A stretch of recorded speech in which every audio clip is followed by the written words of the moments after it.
बिन माँ की बहू। साक्षी के पैदा होते ही उसकी माँ गुजर जाती है, जिसके बाद उसके पिता आलोकनाथ अकेले ही उसका पालन पोषण करते हैं। 16 साल की उम्र से ही साक्षी ने घर चलाने के लिए नौकरी शुरू कर दी थी। बेटी से बढ़कर एक बेटे की तरह वो अपने पिता को कंधे से कंधा मिलाकर काम में हाथ बटाती रहती है। साक्षी, मेरे होते हुए तुझे नौकरी करने की कोई जरूरत नहीं है। तेरे हर शौक पूरे करने के लिए मैं अभी जिंदा हूँ। और आपकी शौक का क्या पापा? आपके भी तो कुछ शौक होंगे ना, मुझे वही सब पूरे करने हैं। मेरे शौक का क्या बेटा, मैं तो बूढ़ा हो चुका हूँ। मेरे शौक तो तेरी माँ के साथ ही कब के मर चुके हैं। अब तो सिर्फ एक ही सपना है मेरा कि जल्दी से किसी अच्छे लड़के को देखकर तेरी शादी करा दूं। क्या पापा, आपकी हर बात मेरी शादी पर आकर ही क्यों अटक जाती है? अगर मैं चली गई तो आपका ख्याल कौन रखेगा? इसलिए मैं आपको छोड़कर कहीं नहीं जाऊंगी। अरे बेटा, एक ना एक दिन हर लड़के को जाना ही पड़ता है, तुझे भी जाना तो होगा ही। अपने पिता की बातों से निराश होकर साक्षी अपने रूम में चली जाती है। पिता से दूर होने के ख्याल से ही वो फूट फूट कर रोने लगती है। कुछ दिनों के बाद, आलोकनाथ जी, हमारी नजर में एक लड़का है। उसके पास बंगला, कार, सब कुछ है। सुना है करोड़पति लोग हैं वो।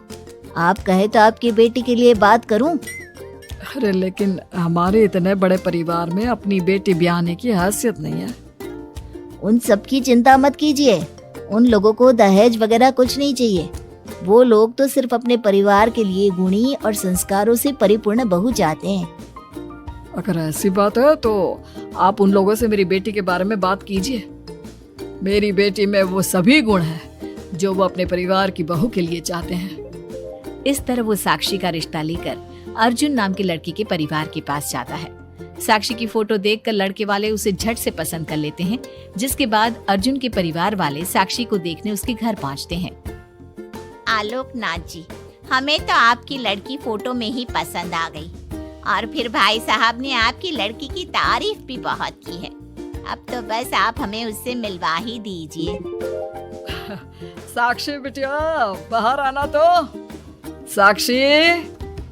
अपने पिता की आवाज सुनकर साक्षी तुरंत बाहर आ जाती है और एक एक करके सभी के पैर छूती है। आलोकनाथ जी, आपकी बेटी तो सच में बहुत गुणवान और संस्कारी लगती है। बिटिया, क्या क्या शौक है तुम्हारे? पापा, और अपनी जरूरतें पूरी करने के अलावा मेरे और कोई शौक नहीं है। आपने अपनी लड़की को सच में बहुत अच्छे संस्कार दिए हैं भाई साहब। इसे अपने घर की बहू बनाना तो हमारे लिए सौभाग्य की बात होगी। इस तरह सबकी राजी खुशी से अर्जुन और साक्षी की शादी भी हो जाती है। साक्षी की सास उसे एक माँ का भरपूर प्यार देती है और कभी उसे मायके की कमी महसूस नहीं होने देती। साक्षी बेटा, तू आराम कर। सुबह से घर के काम पर लगी है, थक गई होगी अब बिटिया। नहीं माँ, मैं ठीक हूँ, आप चिंता मत कीजिए। मैंने कहा ना, अपने रूम में जाकर आराम कर। अरे काम की टेंशन मत ले। अपनी सास की जिद के आगे हार मानकर साक्षी अपने रूम में चली जाती है। थोड़ी देर बाद उसका पति भी वहाँ पहुँच जाता है। साक्षी, तुमने मेरी रेड कलर की फाइल देखी क्या? जी नहीं, मैंने तो आपकी कोई फाइल नहीं देखी। साक्षी, तुमसे मेरी एक फाइल तक नहीं संभाली जाती। 1000 बार बोला है तुमसे कि मेरे सामान को हाथ मत लगाया करो। मेरी सुनती कहाँ हो तुम? माँ ने बहुत सर पर चढ़ा रखा है तुम्हें। अर्जुन के इतना कहते ही साक्षी रोने लगती है। साक्षी के रोने की आवाज सुनकर उसकी सास वहाँ पर आ जाती है। साक्षी बेटा, क्यों रो रही है? इस नालायक ने कुछ किया है क्या? साक्षी अपनी सास मीना को सारी बात बताती है। क्यों? गधे, अपनी फाइल का खुद तो ध्यान रखता नहीं और बहू को ताने देता है। माँ, अब तो रहने ही दो। आपको हर समय अपनी बहू ही सही लगती है। सही लगती नहीं, सही है मेरी बहू। माँ समझाइए ना इन्हें, ये हर समय मुझ पर गुस्सा करते रहते हैं। खबरदार अर्जुन, जो आज के बाद तूने मेरी बहू के साथ ऐसा बर्ताव किया तो मुझसे बुरा कोई नहीं होगा। अपनी माँ की डांट सुनकर अर्जुन वहाँ से चला जाता है। बहू, अगर दोबारा ये तुम्हें ऐसा कुछ कहे तो तुम मुझे आकर फौरन बोल देना। मैं हमेशा तुम्हारे साथ खड़ी रहूंगी बेटा। माँ, आप सच में बहुत अच्छी हो। मुझे बचपन से लेकर आज तक कभी एक माँ का प्यार नहीं मिला, लेकिन जब से आप मुझे मिली हैं, तब से मुझे माँ की कमी कभी महसूस नहीं हुई। अरे पगली, मैं भी तो तेरी माँ ही हूँ, और मेरे होते हुए अब तुझे कभी अपनी माँ की कमी महसूस नहीं होगी। एक दिन, साक्षी अब मैं तंग आ चुका हूँ तुमसे। भगवान के लिए मुझसे दूर रहा करो। अब मुझे ना चिढ़ होने लगी है तुमसे। अर्जुन, ये क्या तरीका है अपनी पत्नी से बात करने का? माँ प्लीज, आप रोज रोज इसकी पैरवी करने मत आया कीजिए। अरे क्या हुआ, सुबह सुबह तमाशा क्यों लगा रखा है? पापा, आपको पता है, इस साक्षी की वजह से मेरा लैपटॉप खराब हो गया है। ऑफिस का पूरा डाटा इसी में था, और देखिए ना, इसने उसमें चाय गिरा दी। अब मैं अपने बॉस को क्या जवाब दूंगा? माँ मेरा यकीन कीजिए, मैंने जानबूझकर चाय नहीं गिराई।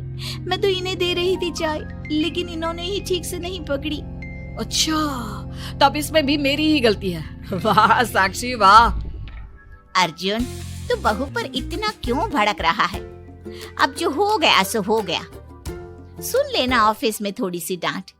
अब अपनी बीवी के लिए इतना तो कर ही सकता है ना तू। मैं आपके लिए दूसरा लैपटॉप ले आऊंगी, आप परेशान मत होइए। कोई जरूरत नहीं है उसकी, मैं खुद ले लूंगा। मेहरबानी करके अब मेरे सामान से दूर रहना। इतना कहकर अर्जुन वहां से चला जाता है, जिसके बाद साक्षी फूट फूट कर रोने लगती है। चुप हो जा बेटा, उसकी बातों का बुरा मत माना कर। अरे वो तो पागल है। मीना के इतना कहते ही साक्षी उसे कसकर गले लगा लेती है। माँ, आप नहीं होती तो मेरा क्या होता? मैं बहुत भाग्यशाली हूँ जो भगवान ने मुझे सास के रूप में मेरी माँ लौटा दी है। बेटा, जीवन में ये सब चलता ही रहता है, ऐसी बातों को दिल पर नहीं लगाना चाहिए। चल अब अपने आंसू पोंछ और मेरे साथ काम में हाथ बटा। इतना बोलते ही मीना रसोई की तरफ चल देती है। साक्षी भी अपनी सास के पीछे चल देती है और सभी बातों को भूलते हुए खुशी खुशी काम पर लग जाती है। मन ही मन साक्षी अपनी सास को हर जन्म में अपनी माँ के रूप में मांगने के लिए भगवान से प्रार्थना करती रहती है। ऐसे ही दिन बीतते रहते हैं। मीना हर समय ढाल बनकर अपनी बहू के लिए खड़ी रहती। तभी एक दिन पड़ोसी, मीना, तूने अपने बेटे के लिए यह कैसी बहू चुनी है, जिसकी माँ उसके पैदा होते ही गुजर गई? अरे ये तो कुलक्षणी है। ऐसो के घर का तो पानी भी नहीं पीना चाहिए, और तूने उस घर से लड़की चुन ली। ये सब फालतू बातें हैं, ऐसा कुछ नहीं होता। मीना, तूने उस बिन माँ की बहू को बहुत सर पर चढ़ा कर रखा है। अभी भी वक्त है, संभाल ले उसे। कहीं ऐसा ना हो कि तेरे हाथों से फिसल जाए तेरी बहू। ये तुम लोग क्या बोल रही हो? मेरी बहू बाकी बहू जैसी नहीं है, वो तो कोहिनूर से भी कीमती है मेरे लिए। हमारा काम था तुझे समझाना, बहू को कभी भी बेटे से बढ़कर प्यार नहीं देना चाहिए, वरना उन्हें बिगड़ते देर नहीं लगती। और यहाँ तो तेरी बहू बिन माँ के पली बड़ी है, न जाने उसके बाप ने कैसे संस्कार दिए होंगे उसे। चुप करो तुम लोग, मैं अच्छे से समझती हूँ तुम लोग मुझे मेरी बहू के खिलाफ भड़काना चाहते हो। देख मीना, हम तेरी सहेलियां हैं, तुझे भड़काकर हमें कुछ नहीं मिलने वाला, लेकिन बहू को इतना सर पर चढ़ाना ठीक नहीं। हमारा काम तो सिर्फ तुझे आगाह करने का था, बाकी मानना न मानना तेरी मर्जी। चल मीना, अब हम लोग चलते हैं, तू अपना ध्यान रखियो। इतना बोलकर सभी लोग वहां से चले जाते हैं, जिसके बाद मीना घंटों तक सोच में डूब जाती है और अपने बहू के प्रति इतनी सारी बातें सुनकर कहीं ना कहीं उसके मन में भी साक्षी के लिए हीन भावना जन्म लेती है। तभी वहां पर साक्षी भी आ जाती है। माँ जी, ये लीजिए चाय। रख दे और जा। क्या हुआ माँ जी, आप कुछ उखड़ी उखड़ी सी लग रही हैं। कहाँ ना जाए यहाँ से, एक बार में तुझे सुनाई नहीं देता क्या? अपनी सास का बदला सा व्यवहार देख साक्षी तुरंत वहाँ से चली जाती है। अगले दिन, बहू, आ बहू, कहाँ चली गई? साक्षी! जी माँ जी। ये क्या, घर इतना गंदा कैसे हो रखा है? कभी हाथ पैर भी मार लिया कर इधर उधर, वैसे तो सारा दिन घर में नाचती रहती है। मैं अभी पूरा घर अच्छे से साफ कर देती हूँ माँ जी। एक हाथ में झाड़ू और दूसरे हाथ में बाल्टी लिए साक्षी चुपचाप घर के कामों में लग जाती है। शाम में, साक्षी, ऑफिस में मेरी कल बहुत जरूरी मीटिंग है, मेरे कुछ कपड़े प्रेस कर दो, मुझे कल जल्दी निकलना है। जी अभी कर देती हूँ। साक्षी अर्जुन के कपड़े प्रेस कर ही रही होती है, तभी उसके ससुर उसे आवाज लगा देते हैं, जिस पर वो भागते हुए उनके पास जाती है। और थोड़ी देर बाद जब रूम में आती है तो वो देखती है कि अर्जुन के कपड़े बुरी तरह से जल चुके थे। मैंने कहा था ना तुमसे कि कल ऑफिस के मीटिंग में मुझे यही कपड़े पहनने हैं, उसके बाद भी तुमने मेरे कपड़े जला दिए। मुझे माफ कर दीजिए, मुझसे गलती हो गई। ये कोई छोटी मोटी गलती नहीं है, समझ में आ रहा है तुम्हें? शोर की आवाज सुनकर अभय और मीना भी वहां पहुंच जाते हैं। क्या हुआ, तुम दोनों लड़ क्यों रहे हो? पापा देखिए ना, इसने मेरी नई शर्ट जला दी जो मैं कल मीटिंग में पहनने वाला था। बेटा उसे मैंने ही आवाज दी थी, इसलिए वो शायद जल्दबाजी में प्रेस का बटन बंद करना भूल गई होगी। पापा अब आप भी माँ की तरह इसका साथ दे रहे हैं। अर्जुन, इस बार तू सही है और बहू गलत। आखिर वो इतनी लापरवाह हो कैसे सकती है? माँ जी प्लीज मुझे माफ कर दीजिए।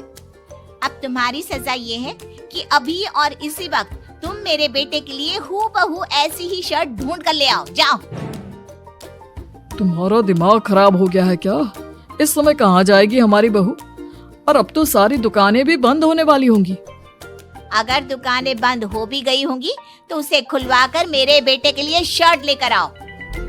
माँ रहने दीजिए, इन सब की कोई जरूरत नहीं है। पापा ठीक कह रहे हैं, इस समय कहाँ जाएगी ये? मैं कोई दूसरा शर्ट पहन लेता हूँ। मैंने जो कह दिया सो कह दिया। अब गलती इसने की है तो सुधारना भी इसे ही पड़ेगा। जाकर शर्ट लेकर आओ। मीना की बातें सुनकर साक्षी रोते हुए वहां से चली जाती है और रात के 10 बजे तक पति के लिए दुकानों पर जाकर कपड़े ढूंढती रहती है। थक हार कर करीब 12 बजे साक्षी कपड़े लेकर घर पहुंचती है। अर्जुन की ऑफिस के मीटिंग के लिए तुम्हें हूबहू वैसे ही कपड़े मिले या नहीं? ये रहे कपड़े मम्मी जी। साक्षी अपनी सास को कपड़े देकर जा ही रही थी कि मीना उसके हाथ में चोट देखती है। ये चोट कैसे लगी तुझे? पता नहीं, जल्दबाजी में शायद किसी चीज से लग गई होगी। इतनी बड़ी हो गई हो, अब अपना ध्यान रखना कब सीखोगी?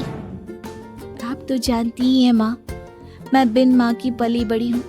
माँ के ना होने के कारण मेरे सर पर इतनी जिम्मेदारियां थी जिन्हें निभाते निभाते मैं खुद का ख्याल रखना ही भूल गई। लेकिन आप जानती हैं माँ, मुझे अब भगवान से कोई गिले शिकवे नहीं है, क्योंकि भले ही उन्होंने मुझसे एक माँ छीनी है, लेकिन उन्होंने आपको मुझे दिया है और अब आप ही मेरी माँ हैं।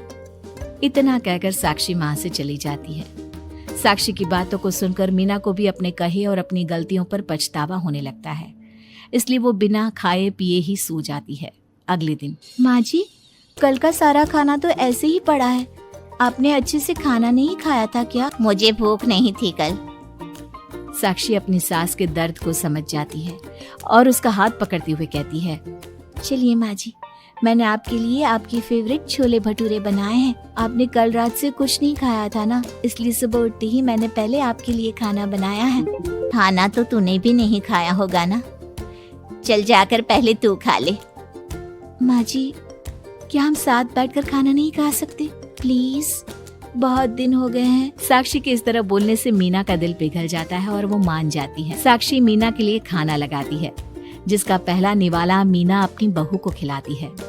मुझे माफ कर दे बेटा, मैं जानती हूँ पिछले कुछ दिनों से मैंने तुझे बहुत चोट पहुँचाई है, हो सके तो मुझे माफ कर देना। नहीं नहीं माँ जी, आपका पूरा हक है मुझे डांटने का। मुझे आपकी किसी भी बात का कभी बुरा नहीं लगा। अपनी सहेलियों की बातों में आकर मैंने अपने दिल में तेरे लिए नफरत पाल ली थी, लेकिन कल जब तुझे रोते बिलखते देखा तो मेरी ममता फिर से लौट आई। मुझे माफ कर दे बेटा, मैं एक अच्छी सास नहीं बन सकी। किसने कहा आपसे कि आप अच्छी सास नहीं हैं? आप तो वर्ल्ड की बेस्ट सास हो, और सच कहूं उससे भी बढ़कर बेस्ट बेस्ट बेस्ट बेस्ट मेरी माँ हो आप। इतना कहकर साक्षी अपनी सास को गले लगा लेती है और उसके बाद दोनों पहले की ही तरह हंसी खुशी साथ रहने लगते हैं।